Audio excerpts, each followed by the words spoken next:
Labor is pushing for the Morrison government to give the green light for another inquiry into the big four banks. Live now to political reporter Trudy McIntosh in Canberra.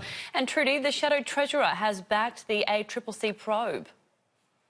That's right. The competition watchdog has been pushing to hold an inquiry into the big four banks and the barriers that's stopping the smaller players getting into the market. Now, the Treasurer hasn't given the green light to this new inquiry, and obviously the big banks are not supportive of it either. They believe they've already faced a lot of scrutiny given that Royal Commission that we did see just 18 months ago. Labor today, though, via Jim Chalmers, giving its support to this investigation.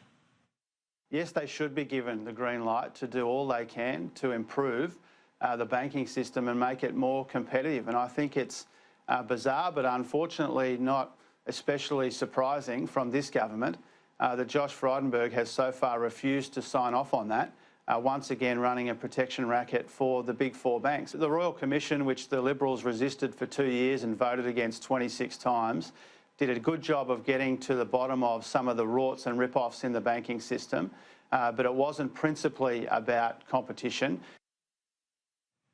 The Treasurer says he will give this inquiry due consideration, but Sky News understands he is open to the idea but concerned that the big four banks might tighten lending if we see a further investigation. And Trudy, former Labor leader Bill Shorten has taken responsibility for the party's election defeat.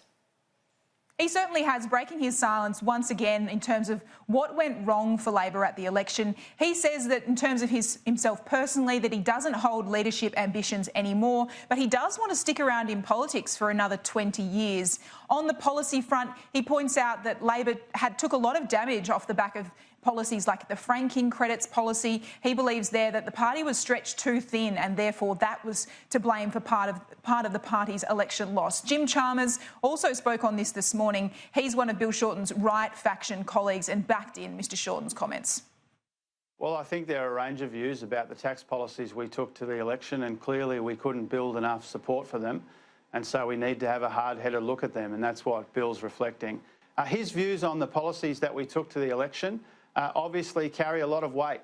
And when I read the interview that Bill gave, he didn't just make the point that you've identified. He made a series of points, including that it's possible that we took too many issues to the election and that made us hard to build the case for them. We may have spread ourselves too thin. And Mr Shorten's comments today should be seen as part of an attempt to get out ahead of this internal party review into what went wrong for Labor at the election.